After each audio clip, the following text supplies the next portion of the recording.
Sir, good day to you. I'm Miss Denver Pragas. My advocacy is how to avoid the spread of COVID-19. Especially today, the spreading of COVID-19 is very dangerous. I have some uh, preventive tips and based on my research how to avoid the spreading of COVID-19. Preventive measures include physical or social distancing, quarantining, ventilation of indoor spaces, covering coughs and sneezes, hand washing and keeping unwashed hands away from the face.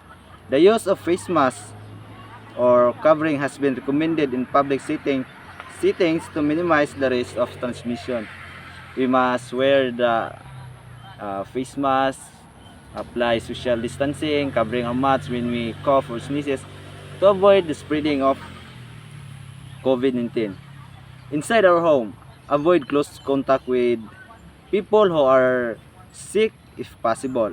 Indoors, in public, if you are not up to date on COVID-19 vaccines, stay at least 6 feet away from the people, especially if you are at higher risk of getting very sick with COVID-19. So if you are not vaccinated, so you must stay away at least 6 feet away 6 feet away from the people, especially those who are old, that very prone to have sick. They are very dangerous, they are risk. Methods include quarantines, travel restrictions, and the closing of schools, workplaces, stadiums, theaters, or shopping centers. So today, as we observe, uh, we are closing the school, no face-to-face contact. We're just using online method to avoid the spread of COVID-19. Individuals may apply social distancing methods by staying at home, limiting travel, and avoiding crowded areas using no contact greetings and physical distancing themselves from others. So when we travel, that is a very good way to avoid COVID-19. When we travel, the limited passengers, to avoid close contacts, and even when we greet, when we're just using our elbow as we see in the televisions, and that is a good way to avoiding shake hands and no no physical contacts. And another, contact tracing can break the chains of transmission through the rapid identification, isolation, and clinical cares of cases, and providing supported quarantine of contacts, meaning that virus transmission can be stopped. So when someone is positive in our particular place, we must trace him or her to avoid the other people to have a physical contact with them, to avoid the contamination of COVID-19. So we must trace uh, automatically or as soon as possible to avoid the spread of COVID-19. Because contact tracing can break the masks should be used as a part of a comprehensive strategy of measures. So suppress transmission and save lives. The use of masks alone is not sufficient to provide an adequate level of protection against COVID-19. Although mask mask is very important, but we are not assure our safety. We cannot assure our safety when we are using our mask, or when we are wearing a mask. We cannot assure, but it is one of the preventive measures to avoid the contacts, or when you inhale the COVID-19, because the COVID will go to your nose, or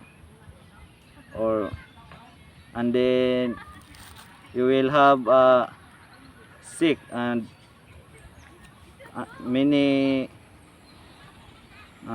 symptoms of COVID-19. And wearing face mask is very important. And another one, try and reduce long periods of time spent sitting, whether for work, studying, watching TV, reading, or using social media or playing games using screens.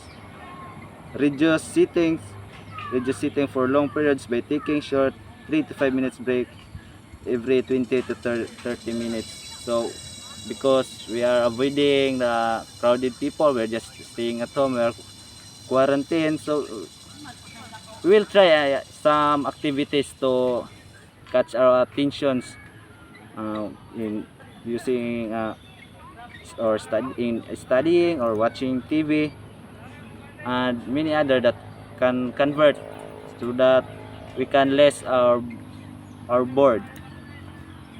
Sedentary behavior and low levels of physical activity can have negative effects on the health, well-being, and quality of living. Individuals self-quarantine can also cause additional stress and challenge the mental health of citizens.